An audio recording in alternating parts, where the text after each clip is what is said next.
राम जय जय राम। ज्या ज्या ठिकाणी मन जाय माझे, त्या त्या ठिकाणी निज रूप तुझे। मी ठेवितो मस्तक ज्या ठिकाणी, तेथे तुझे सद्गुरु पाय दोनी। जय जय रघुवीर समर्थ। मंच पर उपस्थित दीव गुजरात से पधारे श्री जिग्नेश तिलावत जी एवं उनके दल के सभी सदस्य, श्री आदरणीय श्री प्रवीणनाथ महाराज जी, श्री रेणुका माता संस्थान इंदौर, श्री गुरु महाराज परिवार के सभी सदस्यगण, आप सभी को नमस्कार और आज के इस कार्यक्रम में आपका स्वागत है। श्री गुरु महाराज के चरणों में नतमस्तक होकर उन्हें साष्टांग प्रणाम कर हम उनकी अनुमति से आज के कार्यक्रम की शुरुआत करते हैं। जैसा कि हमारी संस्कृति है, हर एक कार्यक्रम का शुभारंभ हम दीप प्रज्वलन से करते हैं, तो मैं अनुरोध करता हूं श्री जिग्नेश तिलावत जी से, आई से, श्री प्रवीणनाथ महाराज जी से, श्री कैलाश डागा जी से, सुमित से, श्री कैलाश सोनी जी से कि कृपया वे दीप प्रज्वलन कर और आज के इस कार्यक्रम का शुभारंभ करें।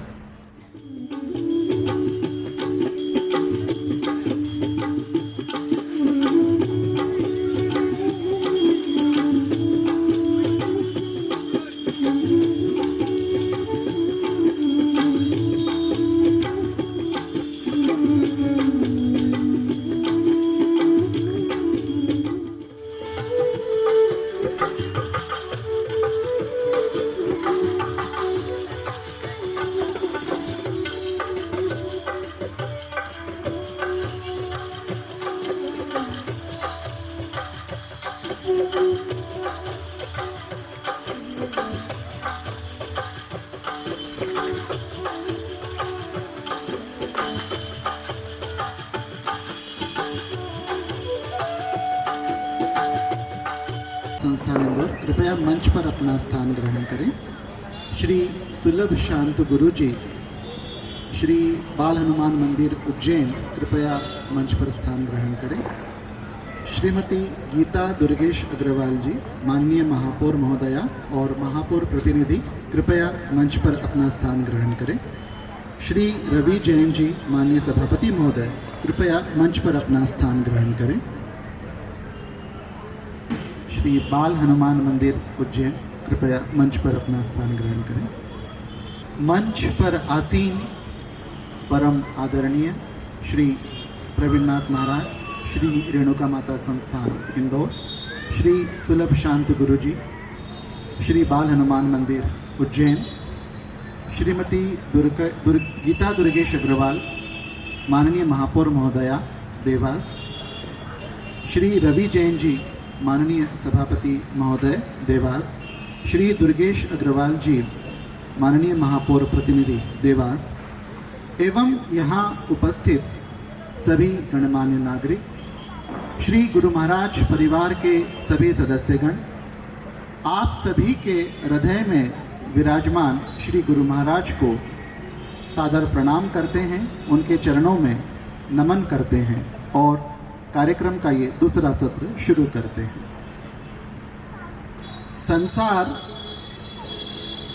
संसार के सभी प्राणियों का दृष्टा समय है। यह संसार की हर घटना के घटित होने का साक्षी है। समस्त तिथियों और पक्षों को, मासों को लांघते हुए समय चक्र के पहिए पुनः आ पहुँचे हैं 17 अक्टूबर की तिथि को। यह अवसर है बाबा की द्वितीय पुण्यतिथि का, उनके द्वितीय पुण्य स्मरण का। अतिथि देवो भव के पवित्र भाव से भावित होकर सर्वप्रथम हम हमारे अतिथियों का स्वागत करेंगे। स्वागत के क्रम में सबसे पहले हम सम्मानीय संत जनों का स्वागत करेंगे। मैं अनुरोध करता हूँ श्री राजीव खंडेलवाल जी से कि वे कृपया श्री प्रवीणनाथ महाराज जी का उपवस्त्र, श्रीफल एवं स्मृति चिन्ह भेंट कर स्वागत करें।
गुरु महाराज अमचे हैं, यानी कि श्री गुरु महाराज मेरे सर्वस्व हैं और दरअसल वे ही मेरे किसी भी अपने से ज़्यादा मेरे अपने हैं। वे मुझे स्वयं मुझसे भी ज़्यादा जानते और समझते हैं।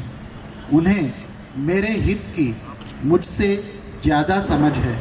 वे ही मेरे उद्धार करता है, इसलिए वे अमुचे गुरु महाराज हैं। हम सभी भाग्यशाली हैं कि श्री गुरु महाराज ने परम दिव्य आध्यात्मिक चेतना के अमृत जल को अपनी अंजुलि से हमें पिलाया है। श्री गुरु महाराज परिवार के प्रत्येक सदस्य को इससे हुई तृप्ति का अनुभव है। इस अनुभव को कुछ सदस्यों ने शब्दों के रूप में अभिव्यक्त किया है और इस ग्रंथ में, यानी कि अमुचे गुरु महाराज, इस ग्रंथ में उन पवित्र अभिव्यक्तियों को संग्रहित करने का, समाहित करने का प्रयास किया गया है। कार्यक्रम के अगले चरण में मैं अनुरोध करता हूँ सभी अतिथियों से कि वे कृपया अमुचे गुरु महाराज इस पुस्तक का विमोचन करें। मैं अनुरोध करूँगा श्री मुदित राजौरिया जी से और श्री जिग्नेश तिलावत जी से कि वे भी कृपया मंच पर पधारें और पुस्तक का विमोचन करें।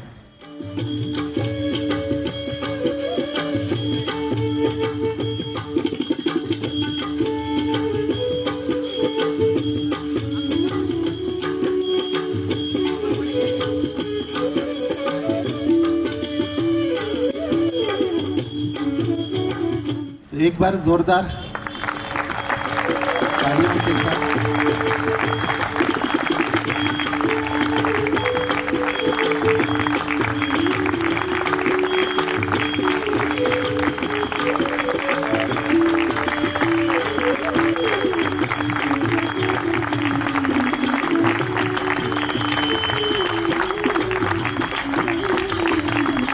बहुत बहुत धन्यवाद आप सभी का, बहुत बहुत धन्यवाद।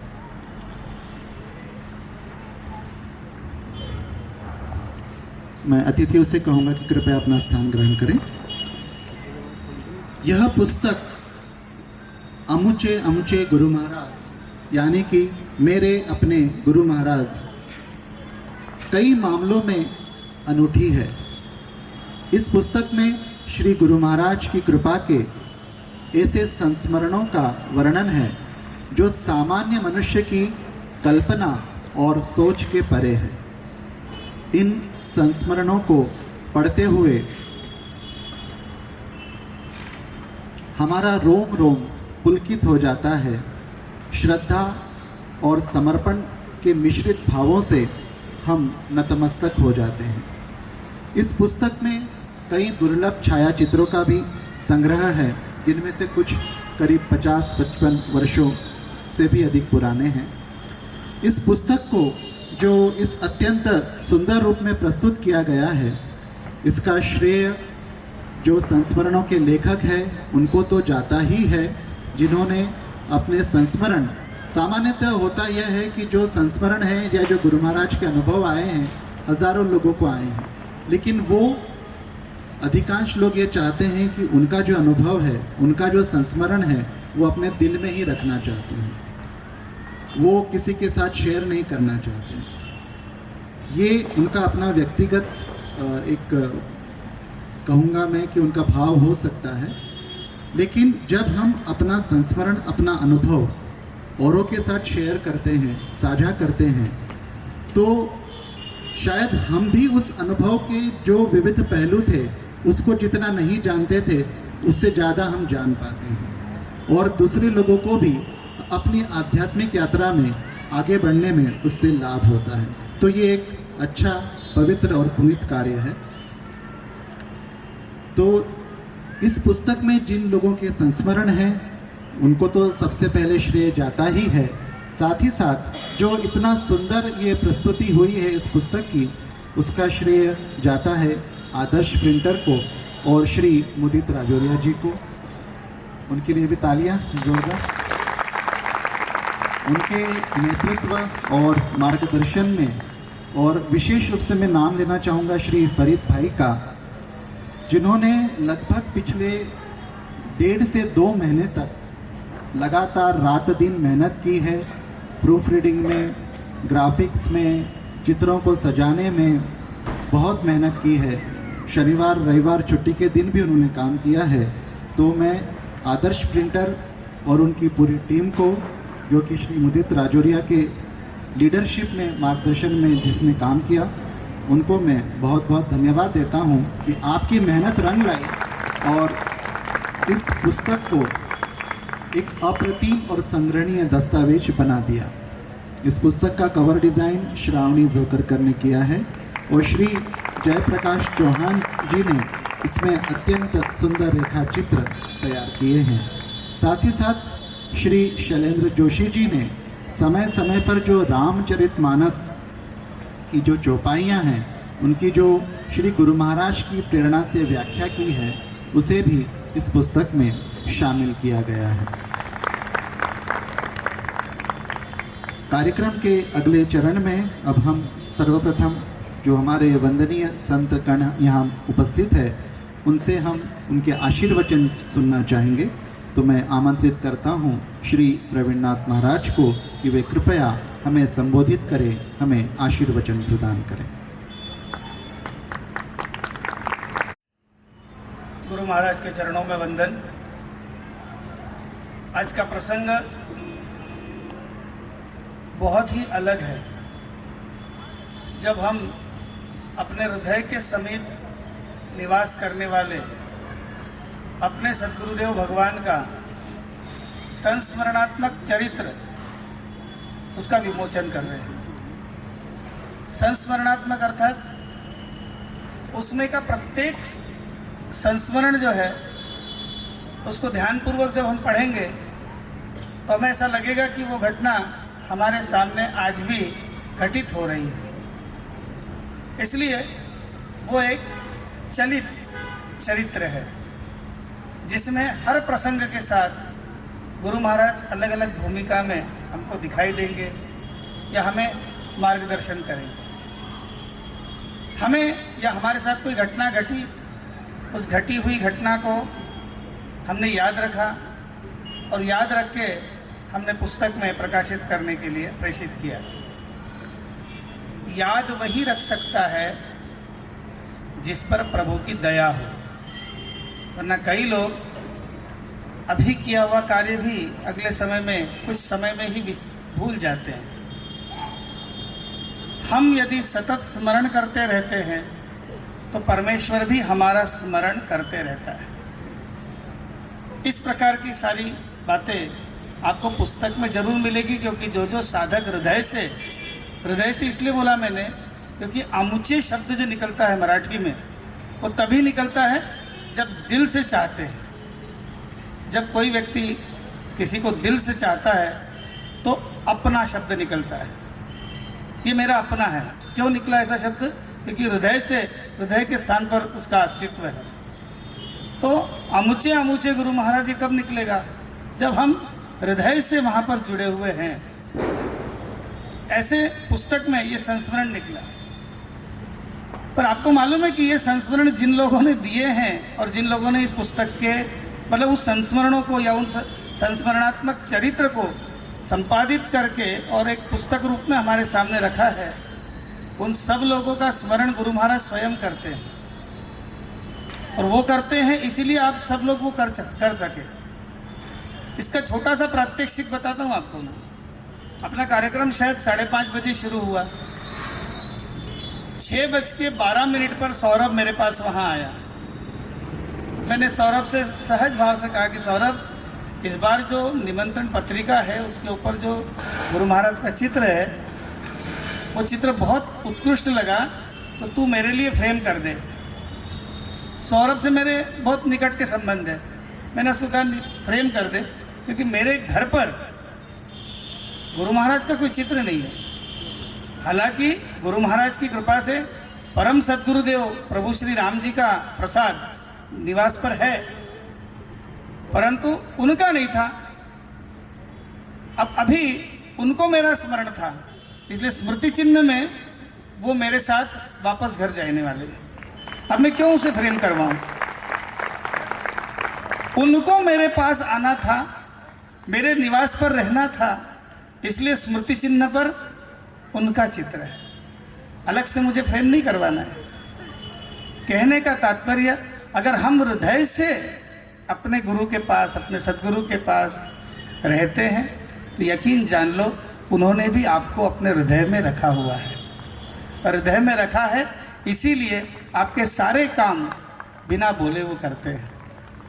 एकमात्र नमस्कार से, एकमात्र नाम लेने से अगर आपका सारा जो भौतिक जीवन है, ये जो व्यवहारिक जीवन है, ये सफलता से चल रहा है, तो इसका मतलब ही क्या है कि हम उनको हृदय में स्थान देंगे तो वो भी हमें हृदय में ही स्थान देंगे।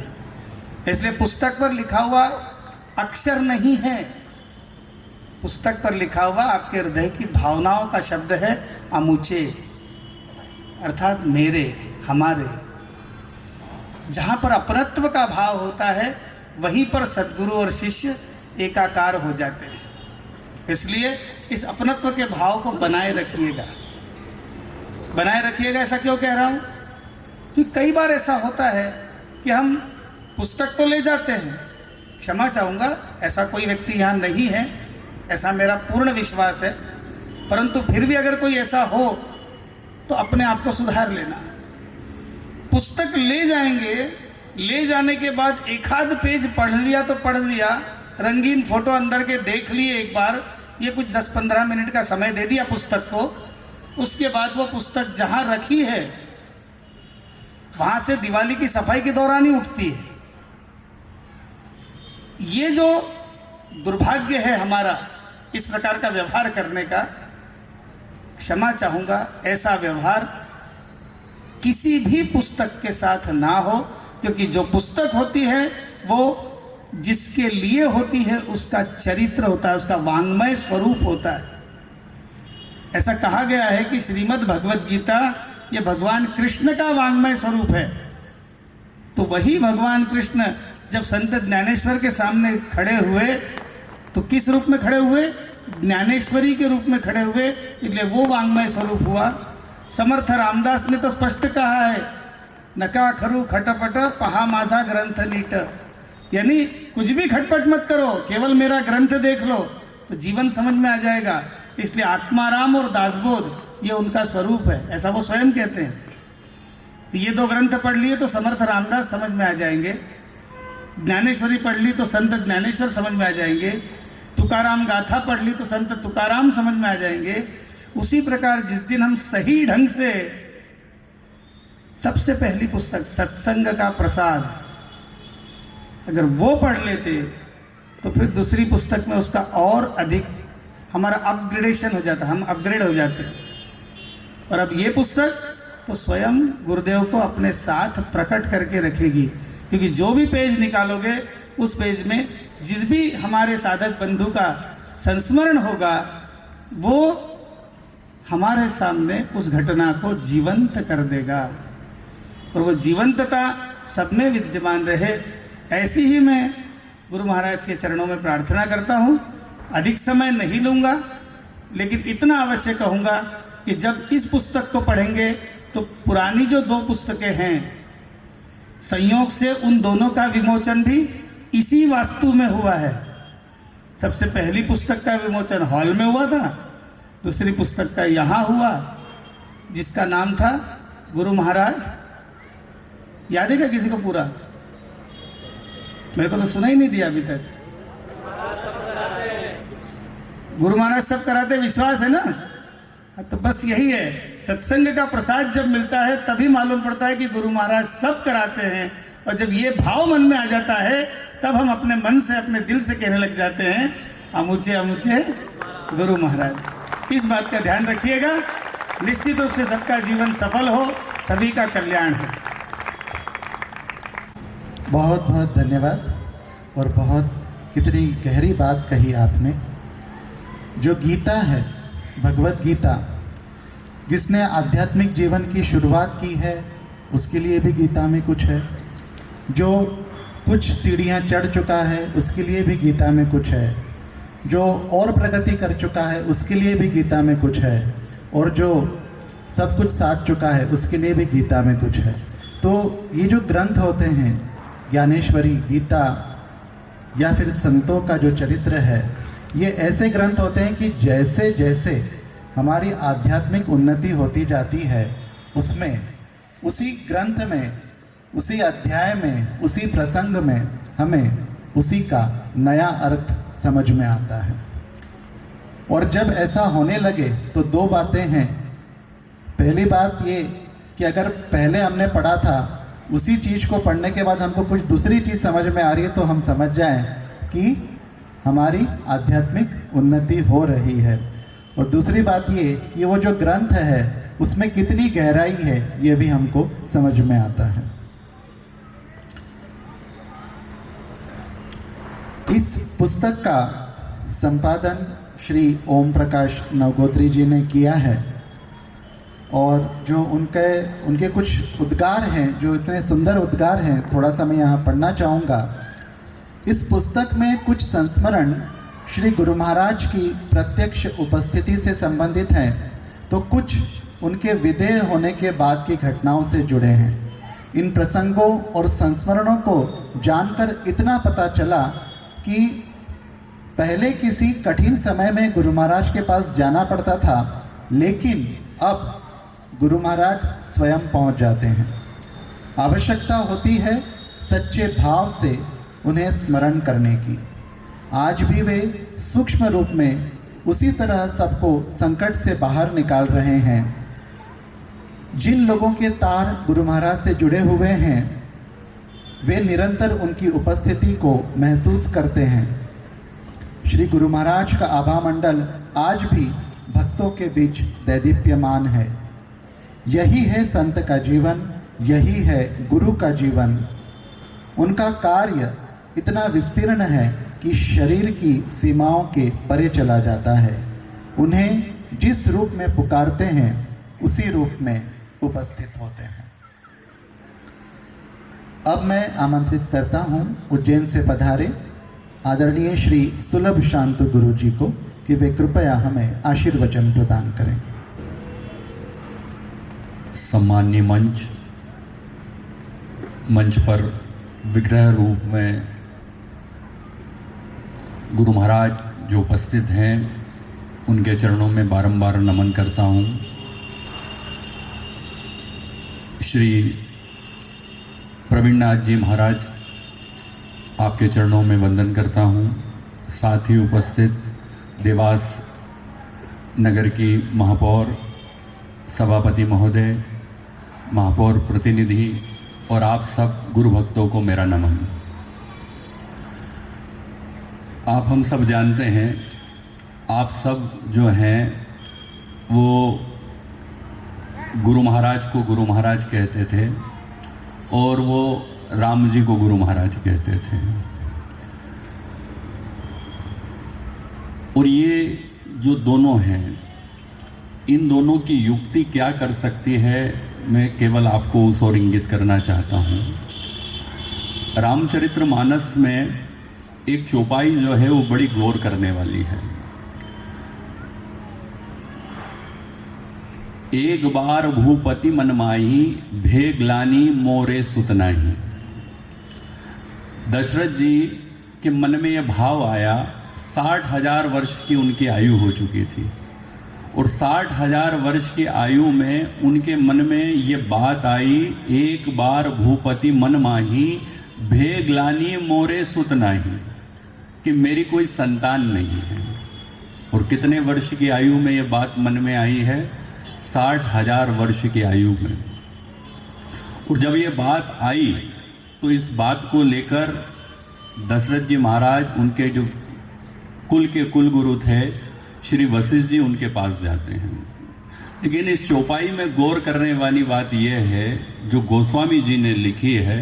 देखिए, दशरथ जी तो धर्म धुरंधर हैं, गुणनिधि हैं, ज्ञानी हैं। अगर उनके मन में ग्लानि आई है तो जरूर कोई बात होगी। और गोस्वामी जी ने यानी उनकी चौपाई में लिखा है तो निश्चित रूप से कोई विशेष बात है। यहाँ पर शब्द पे गौर दीजिएगा, ग्लानि। ग्लानि कब होती है? जब किसी से कोई अपराध हो जाए, गलती हो जाए, गलती पर ग्लानि होती है। और संतान का ना होना ये कोई अपराध नहीं है। संतान का ना होना इस बात का दुख हो सकता है, लेकिन ग्लानि नहीं हो सकती। क्यों?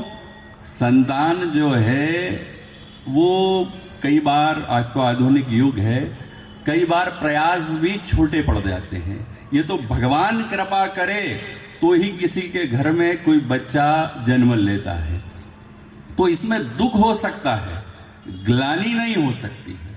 लेकिन यहाँ बात जो गौर करने वाली है, दशरथ जी महाराज को ग्लानि हो रही है कि मेरे घर में मोरे सुत नहीं। क्या कारण है? उसका कारण यह है कि दशरथ जी महाराज जो हैं वो कुलगुरु वशिष्ठ जी द्वारा दीक्षित और शिक्षित हैं। और जब उनको शिक्षा दी तो पूज्य गुरुदेव ने यह बतलाया था कि दशरथ, बिना गुरु के भगवान मिल नहीं सकते हैं। गुरु द्वार है भगवान के घर का, बिगर द्वार के घर में प्रवेश हो नहीं सकता है। लेकिन दशरथ जी महाराज गुरुदेव की पढ़ाई हुई शिक्षा को कुछ समय के लिए भूल गए। और क्यों भूल गए? क्योंकि दशरथ जी महाराज जो हैं वो उनके पूर्व जन्म में मनु और शत्रुपा, कश्यप और अदिति जब हुए तो ब्रह्म उन्हें वचन दे चुके हैं कि आपके घर में मैं प्राकट्य लूंगा।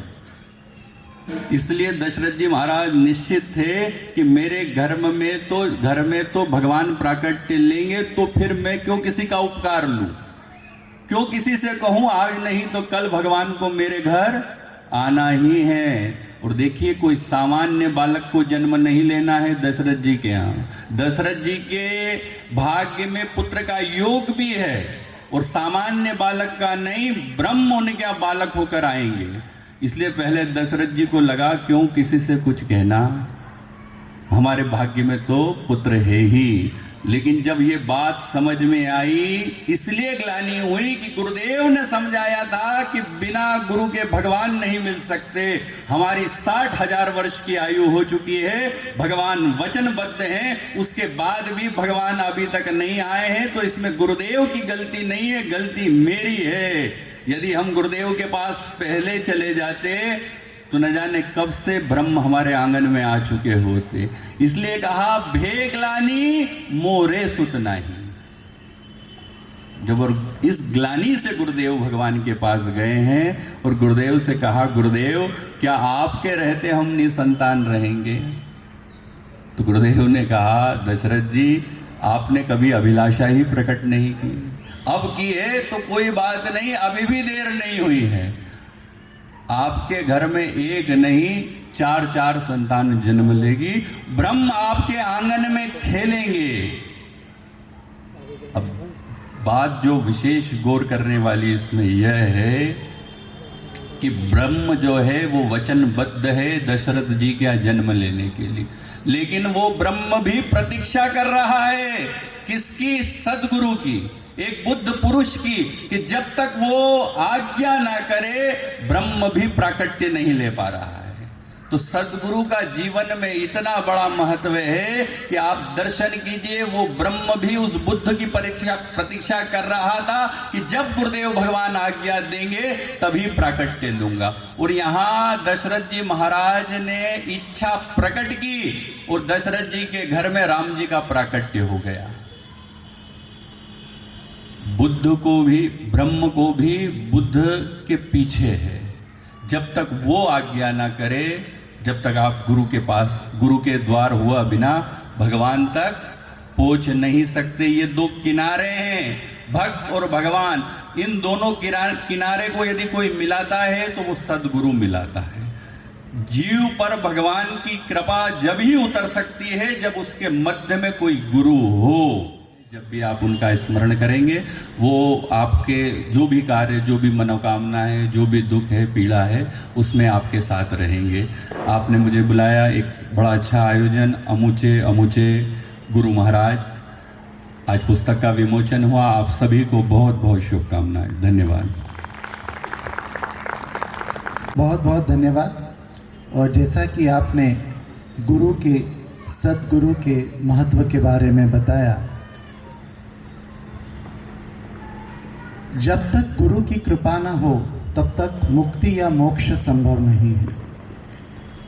साधन करना साधक के हाथ में है, लेकिन जो मुक्ति का द्वार है, जो जन्म मरण के चक्र से जहाँ निकलना होता है, उस द्वार पे जो ताला लगा होता है वो एक चाबी से नहीं खुलता, वो दो चाबी से खुलता है। जो भी साधक साधना करता है, चाहे वो ज्ञान मार्ग की हो, चाहे योग मार्ग की हो, चाहे भक्ति मार्ग की हो,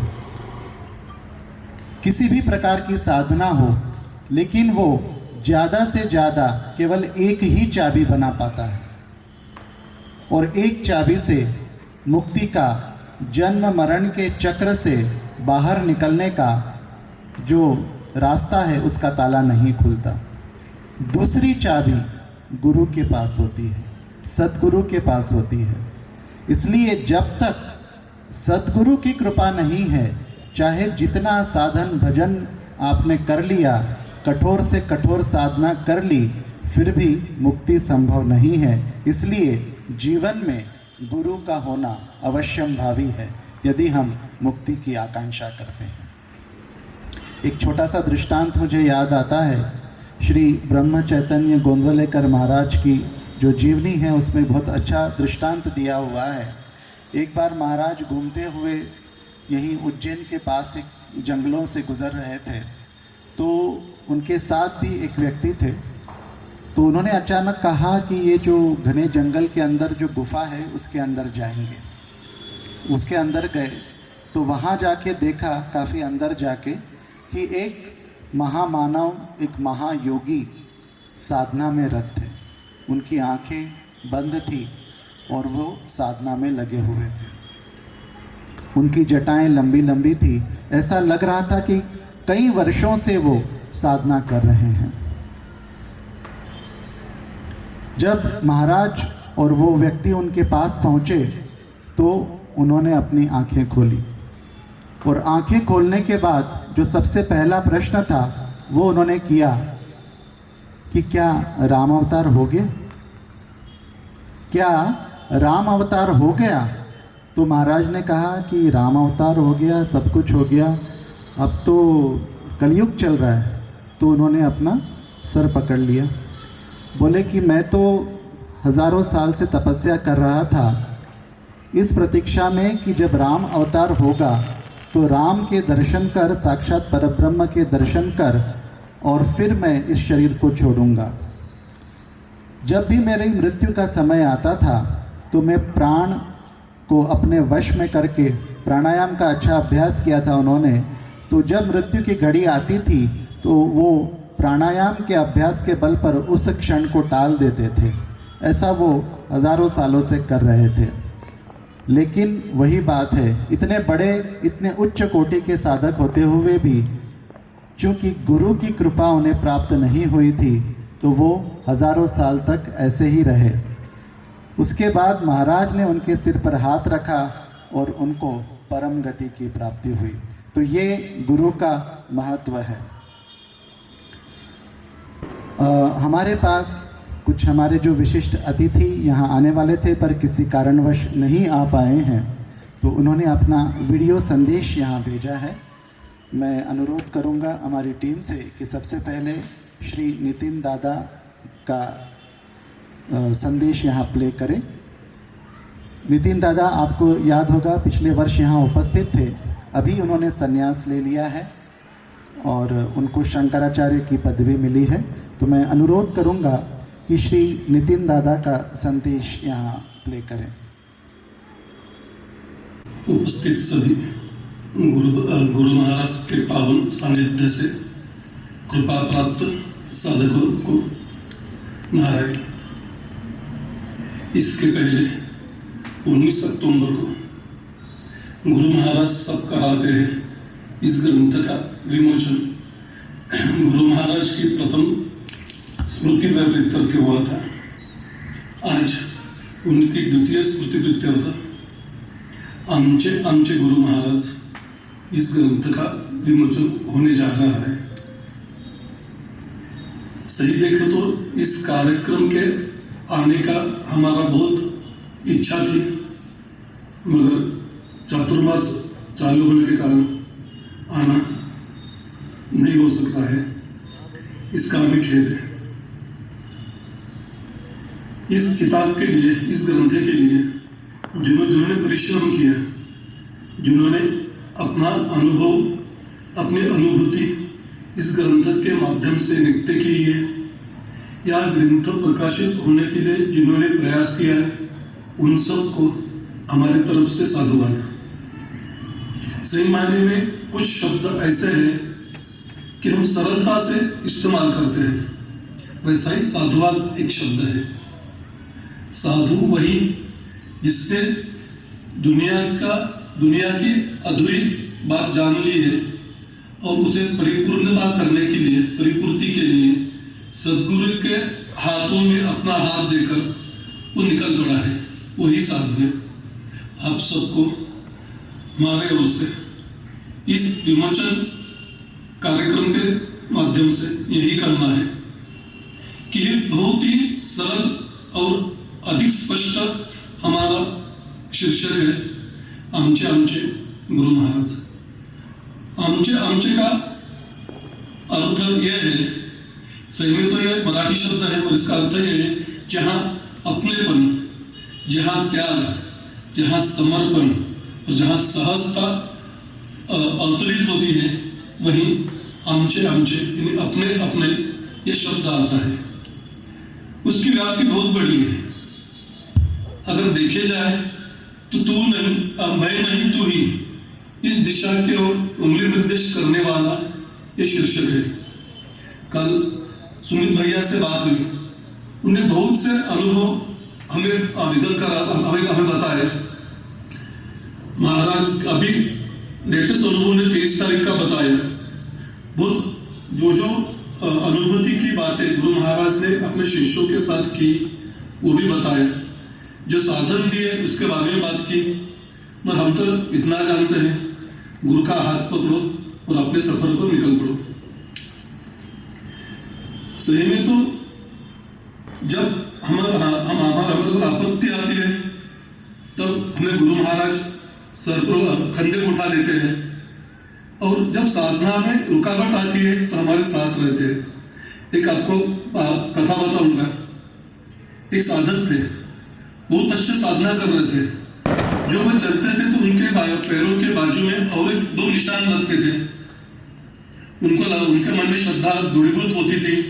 वो कहते थे गुरु महाराज हमारे साथ है। एक बार उन पर आपत्ति आई, घनघोर आपत्ति आई, और वो उस प्रयास में लगे कि आपत्ति से निवारण कैसे पाऊं। जब चलते थे तो उनके समकक्ष कौन से भी पद चिन्ह दिखते नहीं थे। उनको लगता था कि आपत्ति में गुरु ने हमारा साथ छोड़ दिया है। बहुत विवल हो गए। जब उन्होंने गुरु से बात की, तब गुरु महाराज ने बताया, बेटा जब साधन कर रहे थे तो वहाँ हम आपके साथ थे ही, और जब आप पर आपत्ति आई थी तो वो चिन्ह पद चिन्ह आपने गौर से देखना, वो सिर्फ मेरे ही पद चिन्ह थे। मैंने आपको हमारे कंधे पर बैठा लिया था कि आपत्ति आपके अकेले की नहीं थी, वो हमारी भी थी। ये गुरु महिमा होता है और इस महिमा को आप सब अच्छी तरह से जानते हो। गुरु के पास सिर्फ आपत्ति आई तो जाना चाहिए क्या? तो गुरु महाराज के साथ जाकर उनका दिव्य दर्शन करना ही हमारे लिए एक बहुत बड़ा अवसर होता है। संस्कृत में एक सुभाषिता है, उसमें कहते हैं कि चंद्र शीतलता देता है, गंगा पाप का निवारण करती है, कल्पवृक्ष फल देता है, पर कब? जब उनको मांगे तब ही। मगर गुरु महाराज ऐसे होते हैं, वो हमसे कुछ भी अपेक्षा ना रखते हुए, ना उनका हमको क्या चाहिए ये अच्छी तरह से जानते हुए हमें सब देते हैं। मराठी में शब्द है शुभेच्छा, जैसा आपका साधुवाद शब्द हम इस्तेमाल करते हैं, इस मराठी में शुभेच्छा शब्द का इस्तेमाल होता है। शुभ इच्छा में जो भगवत की इच्छा है, उस भगवत की इच्छा पर चलना यह सद्गुरु का काम होता है, और उसी इच्छा को हमारे जीवन में रखने का, ढालने का प्रयास सद्गुरु करते रहते हैं। यह किताब हमें सिर्फ कुछ लोगों पर हुआ गुरु का अनुग्रह नहीं बताती है, तो इसका विश्वास दिलाती है इस सृष्टि में, इस विश्व में एक ऐसी शक्ति विराजमान है, जो शक्ति को हम शरण जाते हैं तो हमारी सब तकलीफें दूर होती है। मूलतः व्यवहारिक तकलीफें इन्हें जीवन की तो तकलीफें नहीं है। जीवन जीना है आनंद प्राप्त के लिए। उपनिषदों में एक वाक्य आता है, तैत्तिरीय उपनिषद में, जीवन आनंद शोधनम। जीवन का अर्थ, जीवन का ध्येय आनंद का शोधन करना है, शोध लेना है। हमें लगता है इस ग्रंथ में जो गुरु महाराज ने बातें बताई है, वो बातें मैं आनंद की ओर लेके जाने वाली है। दूसरी बात ये कहूंगा कि गुरु क्या क्या करवाते हैं, क्या नहीं करवाते हैं, इसका कभी मन में कुछ भी संशय उत्पन्न न करना, यह हमारा काम है। जब हम साधना के मार्ग पर चलेंगे, अनुभूति के दर्शन होंगे, तब गुरु महाराज को याद करना ही है, और गुरु महाराज को हमारे श्वासों में बसाना, यही हमारा ध्येय होना चाहिए। सभी गुरु मूर्ति का स्मरण करना, यही ध्यान मार्ग है। गुरु ने कहे हुए शब्द वाक्य, यही हमारे लिए मंत्र है। और गुरु के पादों से, पैरों से बढ़कर कौन सा भी तीर्थ नहीं है। आप कहीं पे भी जाओ, अगर गुरु पादों पर हम शरण आते नहीं है तो हमारा जीवन असफल है, सफलता की ऊंचाई पा नहीं सकता है। इसलिए इस ग्रंथ में जो कुछ अंकित हुआ है, जो कुछ चित्रित हुआ है, वो चित्रण हमारे आंखों से नहीं, तो हमारे हृदय से हमको देखना है। क्योंकि हम हृदय से हम देखेंगे तो जीवन के बारे में हमारी दृष्टि अधिक उन्नत, विशाल होगी। हमारा कहना यही है, हम गुरु महाराज के सानिध्य में ना आ सके, तो जब उनकी बातें सुनी, उनके घर में आना जाना हुआ, तब मालूम हुआ कि एक सत्पुरुष घरों में क्या बदलाव कर सकता है। हमारे प्रवीणनाथ महाराज कहते हैं कि दादा, इनके घर में कभी ऊंची आवाज में बात करते हुए किसको सुना नहीं, किसके चेहरे पर नाराजी, निराशा कभी देखी नहीं, कभी किसी का स्वागत हुआ नहीं, ऐसा हुआ नहीं, किसी ने कुछ कहा और वो किया नहीं, ऐसा भी हुआ नहीं। ये सब होता है जब सद्गुरु साथ में रहते हैं, या कोई साधु हमारे साथ में रहता है, तो हमारे अंतरंग में पूरा परिवर्तन होता है। हमें अपेक्षा यही है कि किताब के माध्यम से नहीं, जिस कृपा को आपने अपने सर पर लिया है, वो कृपा आपको सिर्फ जीवन की दिक्कतों में नहीं, तो अंतर में शुद्धि के लिए, अंतर शोध के लिए हमें हमारे अंदर और अंदर जहाँ हमारा मूल स्वरूप छुपा है, वहां तक लेके जाए, ये सब सदिच्छा हम इस समय व्यक्त करते हैं। और सही मायने में हमने हिंदी में बोलने का प्रयास सिर्फ एक ही बात पर किया है जो पहला ग्रंथ गुरु महाराज का प्रकाशित हुआ था, गुरु महाराज सब कराते हैं, उसी श्रद्धा से उसको ही आगे रखकर हमने प्रयास किया है हिंदी में संवाद साधने का, हिंदी में संवाद करने का। हम दूसरी बात और बताएंगे कि एक महाराष्ट्र में एकनाथ करके संत हो गए, जो काशी में गए थे, तो उनके गांव का पैठण का एक आदमी उनको मिला। ना उनका नाम पता था, ना कुछ पता था, ना उनको, जब छोटा था तब से वो काशी में रहता था। उन्होंने उसको नाम दिया गाओबा। गाओबा अनपढ़ था, तो कुछ आता नहीं था, उसको एक ही बात आती थी कि रोज गुरु महाराज का स्मरण करे, नित्य मुख से गुरु महाराज का नाम ही निकले, अवंत उनसी बातें हमारे मुख से ना होए, उसकी दक्षता लेता था। अनेक बार एकनाथ महाराज बोले, अरे गाओबा, रामकृष्ण हरि तो बोल कभी, बोले महाराज हमको कुछ मालूम नहीं हो, हमको सिर्फ एक ही मालूम है, आप और आपका नाम। आपका नाम ही वह श्रेष्ठ है कि हमें जो चाहिए वो दिला के रहेगा। जब एकनाथ महाराज रामायण लिखने बैठे, तब बीच में उनको लगा कि अभी अपना अवतार कार्य समाप्ति की ओर जा रहा है और रामायण अधूरा रहने वाला है। तो उन्होंने लिख के रखा कि रामायण की अगली सब बातें, अगला सब कुछ लिखना जो है वो गाओबा लिखेगा। सबको हंसी आई, एक अनपढ़ क्या लिख सकेगा, क्या कर सकेगा।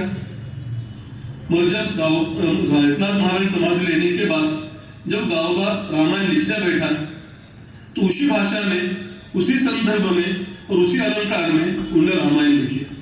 ये गुरु महाराज करवाते हैं।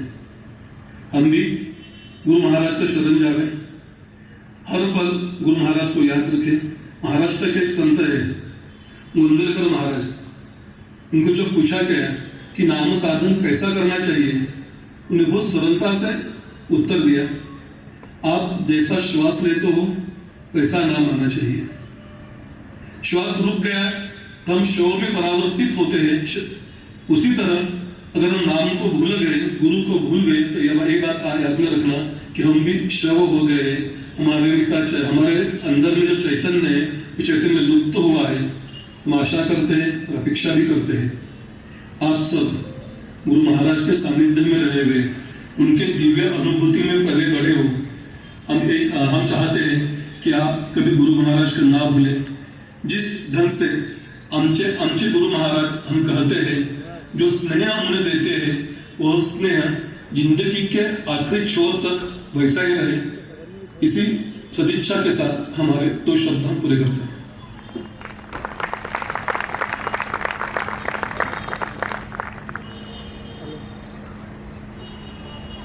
बहुत बहुत धन्यवाद। और मूल रूप से मराठी भाषी होते हुए भी आज के इस कार्यक्रम के लिए विशेष रूप से उन्होंने हिंदी भाषा में यह संदेश रिकॉर्ड किया ताकि हम सब से वो संवाद कर सके। तो हम सब अपने हृदय से श्री नितिन दादा को बहुत बहुत धन्यवाद देते हैं। किसी ने पूछा था कि जब साहब थे तब प्रत्यक्ष अनुभव होता था, अभी किस विधि से उन तक पहुंचा जाए। उन्हें कोई साहब, कोई गुरुजी, कोई गुरु महाराज, इस तरह अलग अलग नामों से संबोधित करता था। तो उसका उत्तर यह है कि पहले जब वे स्थूल शरीर में थे तो आंखें खोलकर उनको देखना होता था। वे तो अब भी वहीं विद्यमान हैं, जैसा कि हमारे सभी संत गणों ने अभी बताया है, समझाया है।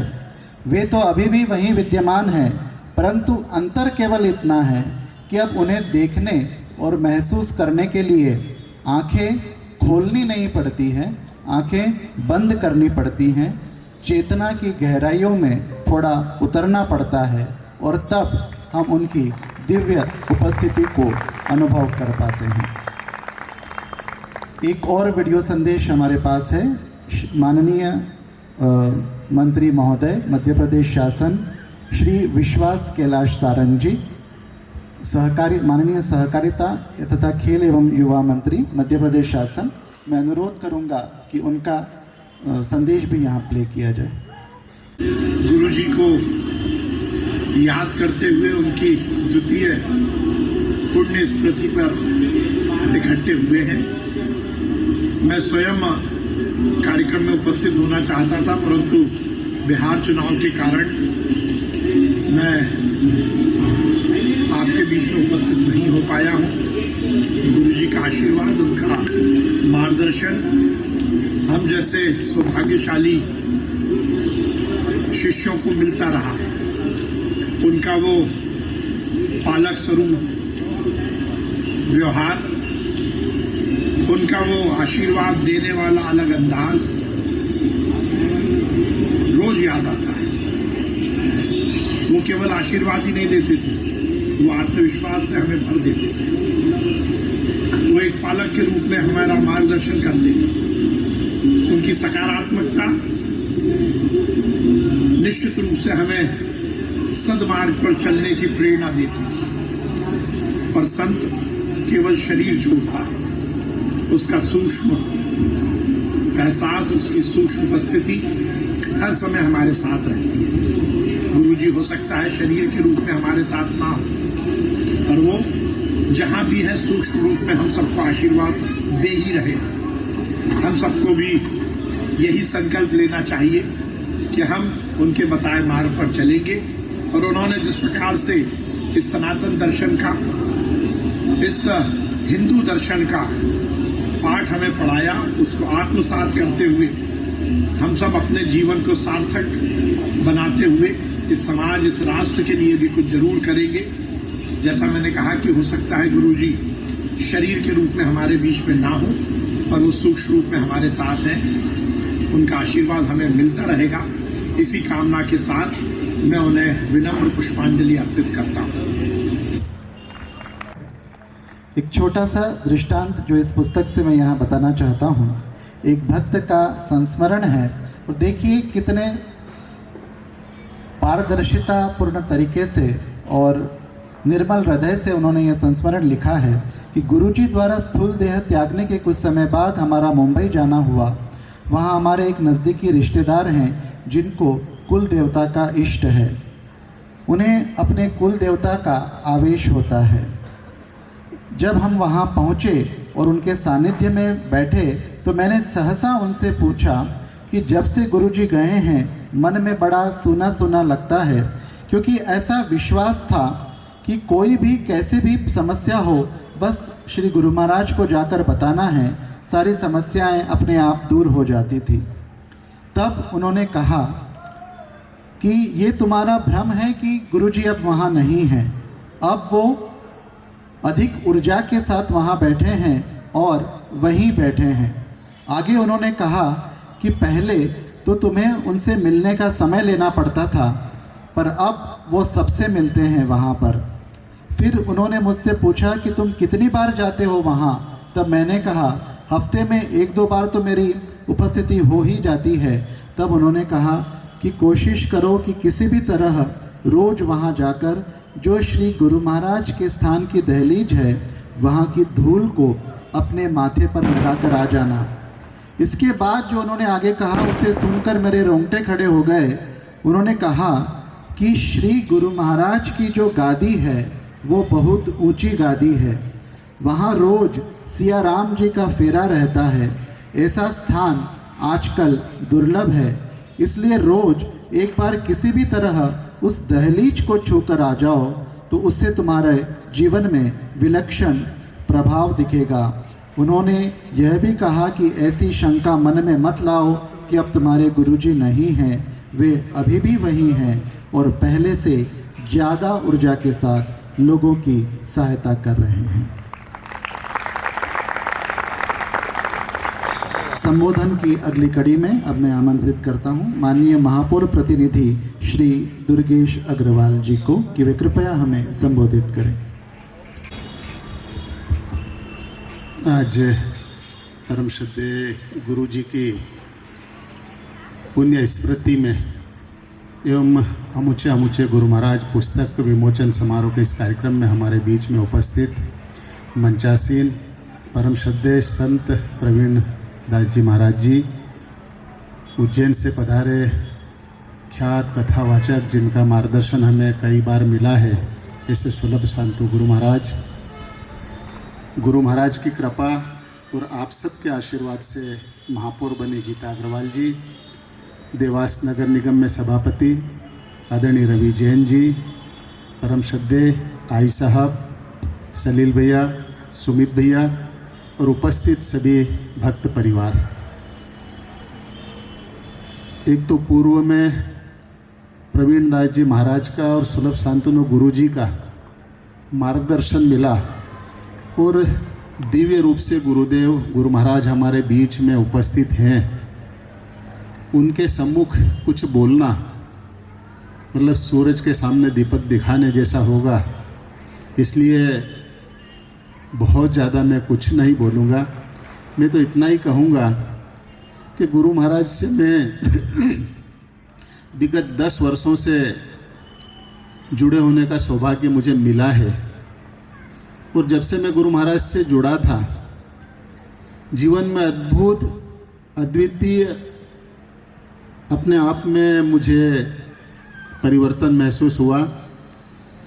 गुरु महाराज आज हमारे बीच में नहीं है, लेकिन उनकी दिव्य अनुभूति, उनका दिव्य आशीर्वाद आज भी हमारे साथ है। चूँकि विस्तार से बहुत बात हुई है, मैं तो मेरे 1-2 संस्मरण इस मौके पर सुनाना चाहता हूँ।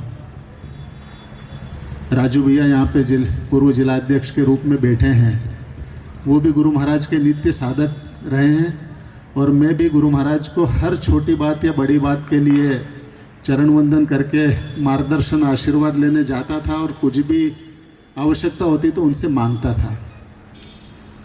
भारतीय जनता पार्टी जिला अध्यक्ष के निर्वाचन की प्रक्रिया चल रही थी। मैं गुरु महाराज के चरणों में प्रणाम करा और उनसे निवेदन किया, गुरु महाराज जिला अध्यक्ष की प्रक्रिया चल रही है, आपका आशीर्वाद चाहिए। उन्होंने बोला गुरु महाराज अच्छा करेंगे। मैं प्रत्येक बुधवार को जाता था। अगले बुधवार को मैं फिर गया। इतनी स्पष्टवादिता जीवन में मैंने पहली बार देखी। उन्होंने बोला दुर्गेश जिला अध्यक्ष का तुम्हारा नहीं होगा। ये गुरु महाराज का अनुभव मेरा बता रहा हूँ। 8 दिन बाद राजू भैया जिला अध्यक्ष बने, हम सबके बीच में उनके ऊपर गुरु महाराज की असीम कृपा हुई थी। 4-5 बुधवार लगातार मैं जाता रहा। एक बुधवार गुरुजी ने मुझे रोका और रोक कर मुझे बोला कि दुर्गेश जिला अध्यक्ष का नहीं हुआ, छोटा मन मत करना, तुम्हारे लिए सरकारी गाड़ी इंतजार कर रही है। और उन्हीं की कृपा और गुरु महाराज के आशीर्वाद से मुझे महापौर के रूप में सरकारी गाड़ी मिली, जिसमें बैठकर यहाँ तक आने का मुझे आज मौका मिला है। ये गुरु महाराज की अद्वितीय कृपा है। गुरु महाराज के होते तो ये मेरा संस्मरण मैंने सुनाया, लेकिन गुरु महाराज के नहीं होने के बाद का भी एक संस्मरण मैं आपके बीच में रखना चाहूँगा। चुनाव होने के बाद में जो प्रतिद्वंदी उम्मीदवार थे, उन्होंने जिला कोर्ट में चुनाव याचिका लगा दी थी। 3 साल तक कोर्ट केस चला। फैसला करीब था, मन में चिंता थी, लेकिन आस और उम्मीद की किरण गुरु महाराज थे। मैं गुरु महाराज के धाम गया, माथा टेका और वहाँ पे अर्जी लगाई कि गुरु महाराज कोर्ट में केस चल रहा है, आप ही ने गीता जी को महापौर बनाया है और इस केस में भी आपकी कृपा और आशीर्वाद मिले। 4 दिन बाद केस का परिणाम आया और वो चुनाव याचिका खारिज हुई है। ये मेरा संस्मरण है।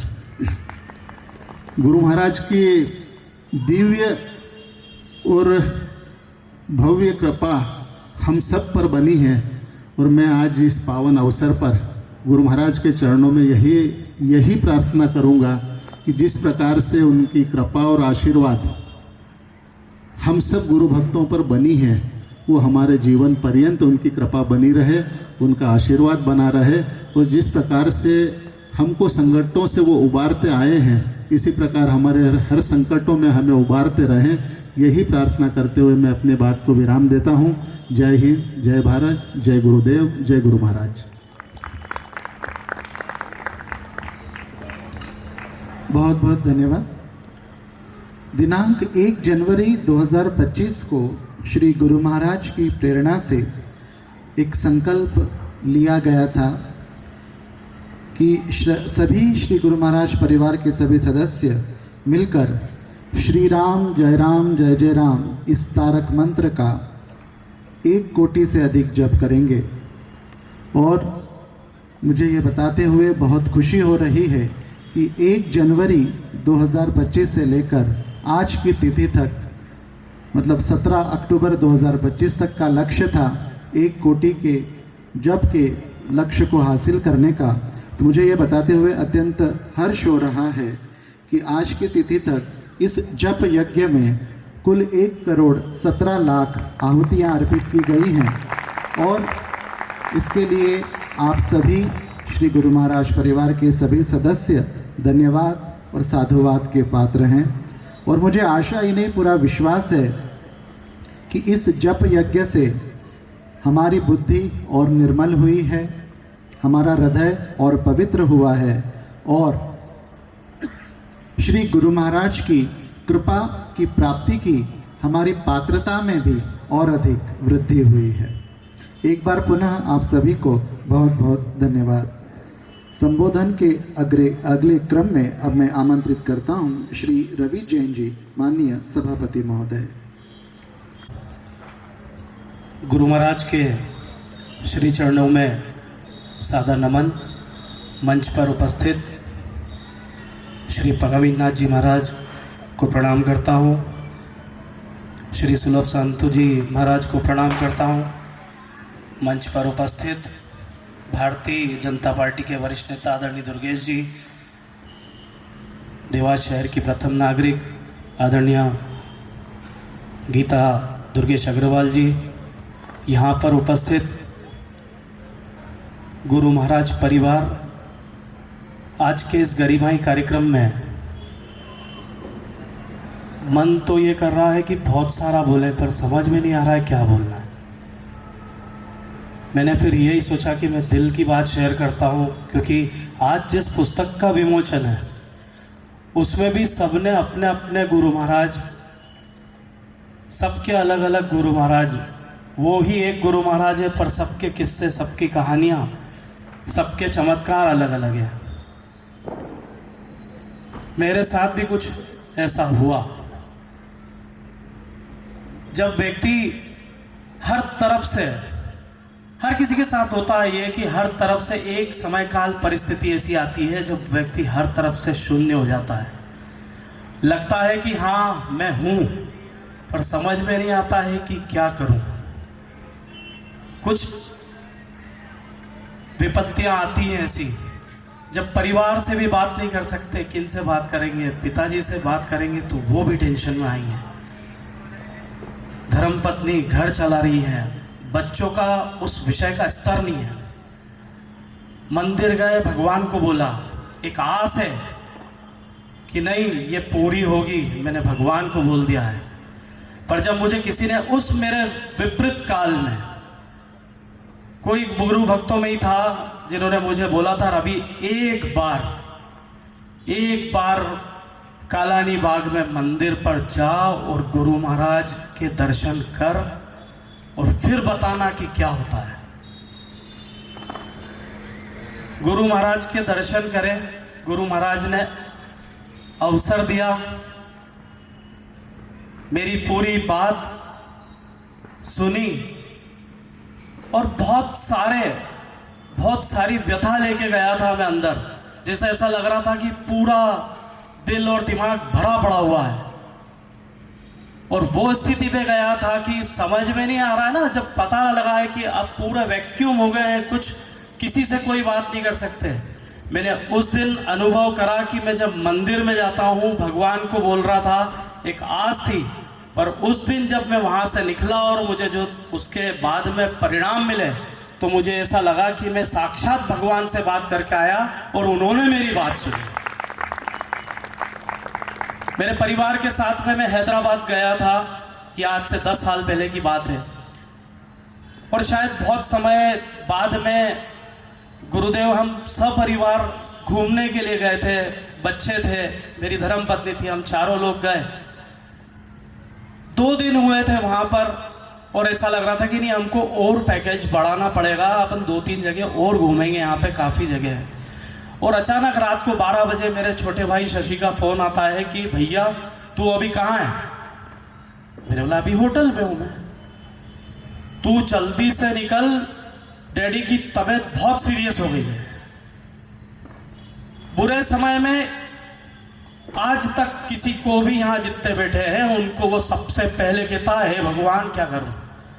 मुझे भगवान के साथ में गुरु महाराज याद आए थे उस रात उस होटल में। तू बता क्या कर रहा है? मैं मैदानता लेके जा रहा हूँ। भैया तू जल्दी निकल, कैसे निकलेगा ये बता, तेरी फ्लाइट कैसे होगी? वो गुरु महाराज का आशीर्वाद था, वो ईश्वर की ऐसी कृपा थी कि मुझे 5:30 बजे की हैदराबाद से इंदौर की फ़्लाइट मिली। मैं ये नहीं कह रहा हूँ कि फ़्लाइट मिल गई वो बहुत बड़ा काम हो गया। मैं समय पे पहुँचा, सीधे फिर बाद में अगले दिन मंदिर आया। डॉक्टर ने कह दिया है कि क्रिटिकल है। गुरु महाराज को फिर जांच हुई, उन्होंने बोला कि बाईपास होगा, इनका बाईपास होगा और थोड़ा क्रिटिकल है, देखते हैं कैसे होगा क्या है। आस एक ही थी, गुरु महाराज। 3 दिन बाद में डॉक्टर ने टाइम दिया। उस 3 दिन में 2 बार तबीयत भी थोड़ी ऊपर नीचे हुई। गुरु महाराज से मैंने बात करी। गुरु महाराज इंदौर से ही फ़ोन लगाया कि सुबह 5:30-6 बजे का बोल रहे डॉक्टर, पर 6:30 बजे ऑपरेशन चालू कर देंगे। गुरु महाराज ने बोला अभी कहाँ हो? मैंने कहा मैं अभी तो यहाँ हूँ, पर सुबह ऑपरेशन होने से पहले मेरे पास में आना, मैं तुमको कुछ साधन देता हूँ और वो जो मैं बताऊँ वैसा करना। सुबह 5:30 बजे गुरु महाराज मंदिर से बाहर आए। सुबह 5:30 बजे मुझे साधन दिया। ठंड का टाइम था गुरुदेव, अंधेरा था, बहुत बेकार स्थिति में था मैं। और मैंने गुरु महाराज मेरी मम्मी नहीं है, सिर्फ डैडी हैं। वो स्थिति मेरी ऐसी थी और मैंने गुरु महाराज को बोला गुरु महाराज अगर आज कुछ गड़बड़ हो गई तो कुछ भी नहीं बचेगा मेरे पास। गुरु महाराज ने सिर पे हाथ रखा, बोलते तू जा, 11 बजे तक तू वापस से अच्छी खबर देगा। मैं ये नहीं सोच रहा हूं कि मेरे पिताजी का ऑपरेशन हो रहा है अंदर, मैं इंतजार उस बात का कर रहा था कि 11 बज जाए। ये विश्वास कि गुरु महाराज ने 11 बजे का बोला है तो 11 बजे मेरी सारी दिक्कतें दूर हो जाएंगी। और वो ही हुआ। डॉक्टर ने बोला है कोई दिक्कत नहीं आएगी, अब सब कुछ ठीक है। और रवि हम लोग बहुत सारे ऐसे केस करते हैं जो क्रिटिकल होते हैं, पर हमको कभी कभी ऐसा होता है कि हमको सफलता नहीं मिलती है। पर तुमने जो भी सोचा है ऐसा कुछ मत सोचो, भगवान के आशीर्वाद से सब कुछ ठीक है। और वो मेरे लिए एक ऐसा एक्सपीरियंस था, वो मेरे लिए वो अनुभव था कि आज भी अभी जैसे गुरुदेव और सब ने बोला कि वाकई में वो शिव स्वरूप में हमारे आसपास है। गुरु महाराज देवभोग पर आए थे। देवभोग एक संस्था सिद्धि विनायक का प्रकल्प है जो खेड़ापति मंदिर के सामने रोजाना 500 लोगों का आहार बनाते हैं, वहाँ से निःशुल्क वितरित होता है। ये बात 7-7.5 साल पहले की है और हमने गुरु महाराज से अनुमति लेकर वो देवभोग चालू करा था।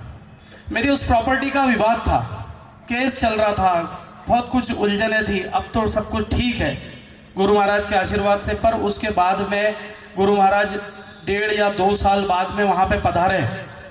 जब वहाँ आए और उन्होंने देखा तो उन्होंने हम सब संस्था सिद्धि विनायक वाले जो देवभोग प्रकल्प चलाते हैं वहाँ पे, उन सबको आशीर्वाद दिया और ये बोला कि ये सेवा कभी भी मत बंद करना रवि।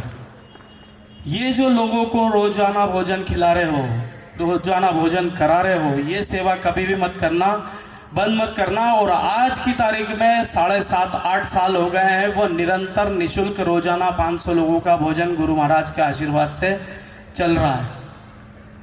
बहुत अलग अलग एक्सपीरियंस हुए। गुरु महाराज जब बातचीत होती तो वो पूरा पहले तो पूरी बातें उनको बताता, अपना सुख दुख सब कुछ सब उनसे ही शेयर करते। ऐसा लगता कि बस अब इनको बोल दिया है ना, अब तो ठीक हो ही जाएगा, और होता भी था। फिर वो भरोसा बढ़ता गया। फिर एक दिन मन में एक व्यथा आई जब मैंने गुरु महाराज से बोला गुरु महाराज दिक्कतें तो ये 2-3 भी थी, पर मैं आपके पास में नहीं आया। मुझे ऐसा लगा कि आप ये सोचेंगे कि ये हमेशा मांगने आ जाता है।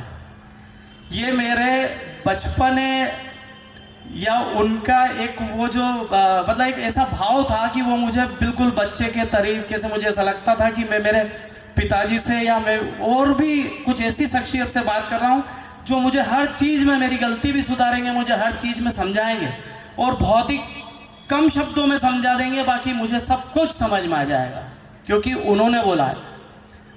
गुरु महाराज ने मुझे रिप्लाई करा, गुरु महाराज ने मुझे बोला कि बोले कभी डॉक्टर के पास जाते हो तो उस समय जाते हो जब तबीयत खराब होती है? जी गुरु महाराज। उस समय कभी डॉक्टर के पास गए हो जब तुम ठीक हो और बोलोगे हाँ डॉक्टर साहब क्या हाल चाल है तुम्हारे, में ऐसे ही मिलने आ गया? बोले ऐसा कभी भी मत सोचना, जब भी कोई दिक्कत है तो गुरु महाराज हैं। आज भी मैं वो ही कह रहा हूँ इस मंच से, आज दिल को ये बहुत ज़्यादा भरोसा आ रहा है इस कार्यक्रम में आके, क्योंकि संत महात्माओं से हमने वीडियो पे भी सुना, सभी लोग बोल रहे हैं और ये बात सही है। और साहिल दादा और ये लोग, आनंद दुबे जी और ये भी जब आए थे, एक ही बात, कभी कुछ दिक्कत हो तो अब आँख बंद करना है, गुरु महाराज आपके पास है। गुरु महाराज आपका आशीर्वाद हम सब पे बना रहे। बहुत बहुत धन्यवाद और अनंत साधुवाद देता हूँ मैं गुरु परिवार की उस पूरी टीम को जिन्होंने इस पुस्तक का विमोचन करा, और निश्चित ही हम आपके आदेश का पालन करेंगे। वो पुस्तक ससम्मान घर ले जाके और उसको बिल्कुल पूरा पढ़ेंगे। बहुत बहुत धन्यवाद। जय श्री राम।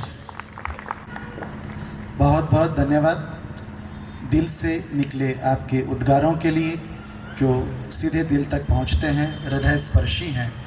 और अब हम कार्यक्रम के अंतिम चरण में हैं। इससे पहले कि मैं महापौर महोदया को यहाँ संबोधन के लिए बुलाऊं, एक छोटा सा संस्मरण और मैं साझा करना चाहता हूँ। इसमें इतने सुंदर संस्मरण है कि मुझसे रहा नहीं जा रहा है, और ये गुरु महाराज की कृपा के अलग अलग पहलुओं को ये संस्मरण बताते हैं। एक भक्त ने लिखा है कि एक बार हम सब लोग महाराष्ट्र गए, वहाँ माताजी के मंदिर पर भंडारा करना था। गुरु महाराज से आदेश लिया, साधन लिया और हम सब लोग निकल गए महाराष्ट्र के लिए। वहाँ कुल देवी के वहाँ भंडारा था, सबको सपरिवार बुलाया। वहाँ पर एक बाबा आए कंबल ओढ़कर, और वो आम के झाड़ के नीचे बैठे थे। वे भोजन नहीं मांग रहे थे और न ही किसी से कुछ और मांग रहे थे, वो केवल पेड़ के नीचे बैठे थे। भोजन चल रहा था, भोजन देख रहे थे। इतने में हमारे एक परिचित की पत्नी बोली कि बाबा को खाना खिला दो। तो मैंने एक पत्तल पर भोजन लगाया और उन्हें उनके पास लेकर गया। उन्होंने भोजन किया और भोजन करने के बाद सारा भंडारा अच्छे से हो गया। फिर हम लोग देवास आए। अगले दिन गुरु महाराज को बताया कि साहब भंडारा बहुत अच्छा हुआ, भोजन बहुत बढ़िया हुआ, कोई दिक्कत नहीं हुई। तो गुरु महाराज ने हंसते हुए कहा कि वहाँ चटनी अच्छी बनी थी, वहाँ चटनी अच्छी बनी थी। तो ये सुनकर हम सब लोग हतप्रभ रह गए। वहाँ हमने क्या बनाया था ये हमने आके किसी को बताया नहीं। हम 3 लोग यहाँ से गए थे, बाकी सारे लोग वहीं पे थे। तो गुरु महाराज जो यहाँ बैठे थे, जिनसे आदेश लेके, जिनसे साधन लेके हम गए थे, उनको यहाँ पता था कि हमने वहाँ क्या बनाया और उसमें क्या अच्छा था। तो गुरु महाराज कब कहाँ किस रूप में प्रकट होकर भक्तों के साथ वहाँ उपस्थित रहेंगे, कोई कुछ नहीं जानता। और इसीलिए मैंने कहा था कि संस्मरण साझा करना जरूरी है, क्योंकि हमको भी पता नहीं होता कि गुरु महाराज की शक्ति के, उनके स्वरूप के, उनके दिव्यता के कितने रूप हैं। अब मैं आमंत्रित करता हूँ माननीय महापौर महोदया को कि वे कृपया हमें संबोधित करें। आज इस गरिमामय कार्यक्रम में मैं गुरु महाराज को दोनों हाथ जोड़ के प्रणाम करती हूँ। मंच पे उपस्थित गुरु महाराज को भी प्रणाम करती हूँ और सम्माननीय मंच उपस्थित सभी गुरु भक्तों और गुरु माताओं को भी मैं प्रणाम करती हूँ। आज सब ने अपनी अपने जीवन की गाथा बताई है। मैं भी अपने जीवन की कुछ गाथा बताना चाहती हूँ। करीब 10 से 12 वर्ष से जुड़े हुए हैं। मुझे हमारे पतिदेव कभी भी गुरु महाराज के चरणों में नमन करने नहीं लाए, पर जब गुरु महाराज के आशीर्वाद प्राप्त हुए, जब मैं गुरु महाराज के चरणों में आई और मुझे इतने आशीर्वाद दिए गुरु महाराज ने दोनों हाथ से कि जब मुझे देवास की प्रथम नागरिक बना के छोड़ दिया, ये शायद किसी को इतना बड़ा आशीर्वाद मिला होगा जो मुझे मिला है।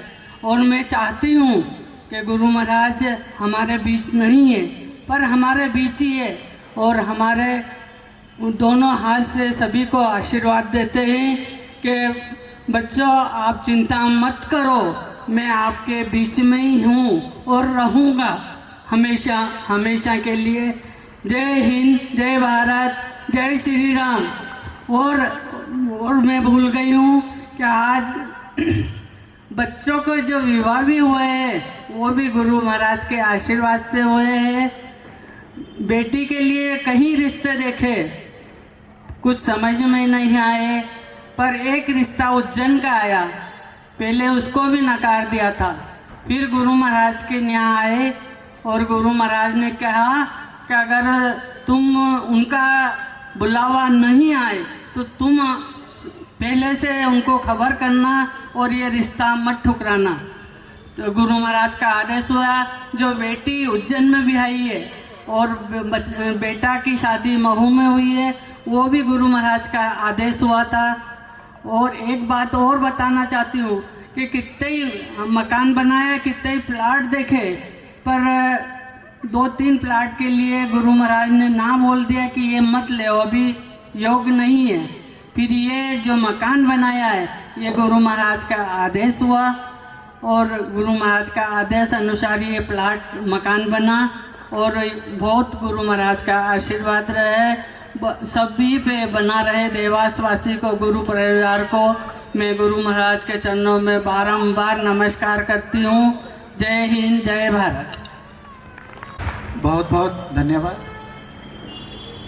आपने अपने संस्मरण साझा किए और अब हम कार्यक्रम की समाप्ति की ओर हैं।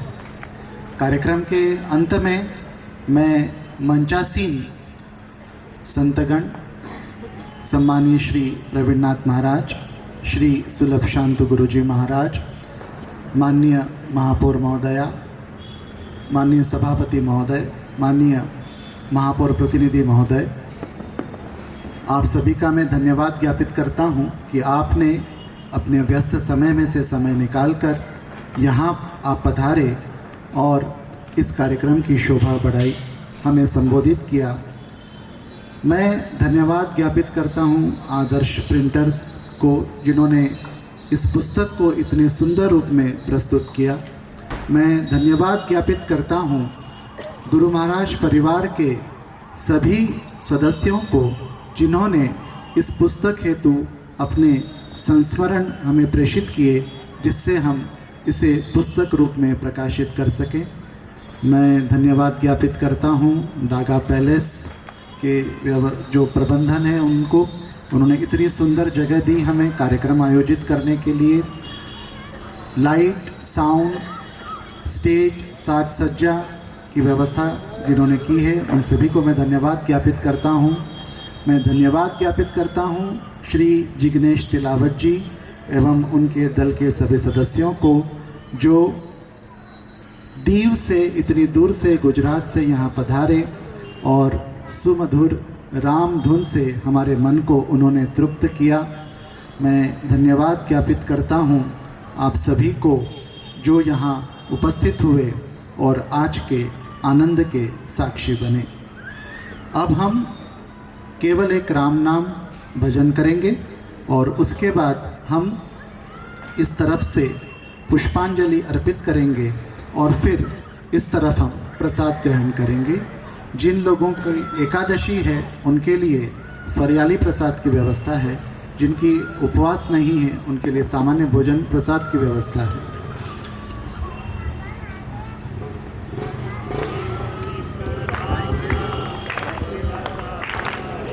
केवल एक राम नाम सबका सहारा, राम नाम प्यारा है, राम नाम प्यारा है जी, राम नाम प्यारा है। केवल एक राम नाम सबका सहारा है, केवल एक राम नाम सबका सहारा है। राम नाम प्यारा है जी, राम नाम प्यारा है। राम नाम प्यारा है जी, राम नाम प्यारा है। राम ने रचाया है सारे संसार को, राम ने रचाया है सारे संसार को। बाग बगीचे और गुलो गुलजार को, बाग बगीचे और गुलो गुलजार को। राम जी ने बेड़ा पार सबका लगाया है, बेड़ा पार सबका लगाया है। राम नाम प्यारा है जी, राम नाम प्यारा है। राम नाम प्यारा है जी, राम नाम प्यारा है। केवल एक राम नाम सबका सहारा है, केवल एक राम नाम सबका सहारा है। राम नाम प्यारा है जी, राम नाम प्यारा है। पत्ते पत्ते डाली डाली सब में समाया है, पत्ते पत्ते डाली डाली सब में समाया है।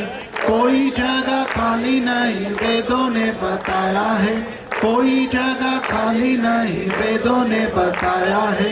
बड़े बड़े ऋषियों ने राम को उच्चारा है, बड़े बड़े ऋषियों ने राम को उच्चारा है। राम नाम प्यारा है जी, राम नाम प्यारा है। राम नाम प्यारा है जी, राम नाम प्यारा है। केवल एक राम नाम सबका सहारा है, केवल एक राम नाम सबका सहारा है। राम नाम प्यारा है जी, राम नाम प्यारा है। एक प्राणी को सुख पहुंचाता है, हर एक प्राणी को सुख पहुंचाता है। कर्म अनुसार फल देता है विधाता है, कर्म अनुसार फल देता है विधाता है। कोई फल भोगने से करता किनारा है, कोई फल भोगने से करता किनारा है। राम नाम प्यारा है जी, राम नाम प्यारा है। केवल एक राम नाम सबका सहारा है, केवल एक राम नाम सबका सहारा है। राम नाम प्यारा है जी, राम नाम प्यारा है। राम नाम प्यारा है जी, राम नाम प्यारा है। प्रेमी राम नाम को मन में रमाते जाओ, प्रेमी राम नाम को मन में रमाते जाओ। अर्थ विचारो शुभ कर्म कराते जाओ,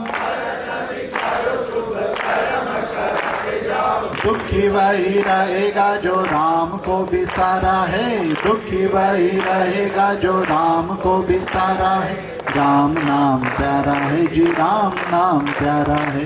राम नाम प्यारा है जी, राम नाम प्यारा है। केवल एक राम नाम सबका सहारा है, केवल एक राम नाम सबका सहारा है।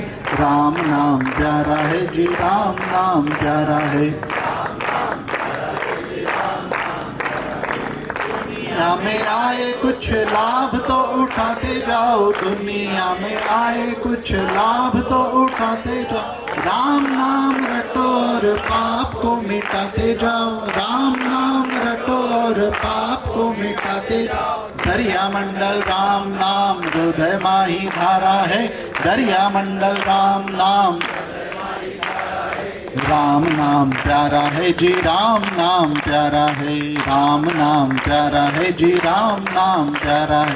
केवल एक राम नाम सबका सहारा है, केवल एक राम नाम सबका सहारा है। राम नाम प्यारा है जी, राम नाम प्यारा है। राम नाम प्यारा है, राम नाम प्यारा है जी, राम नाम प्यारा है। राम नाम प्यारा है जी, राम नाम प्यारा है। राम नाम प्यारा है जी, राम नाम प्यारा है। राम नाम प्यारा है जी, राम नाम प्यारा है। सभी को बहुत बहुत धन्यवाद। हम इधर से लाइन से हम पुष्पांजलि अर्पित करेंगे। और फिर इधर से हम उतरेंगे। मैं आपसे अनुरोध करूंगा, कृपया पुष्पांजलि अर्पित करें।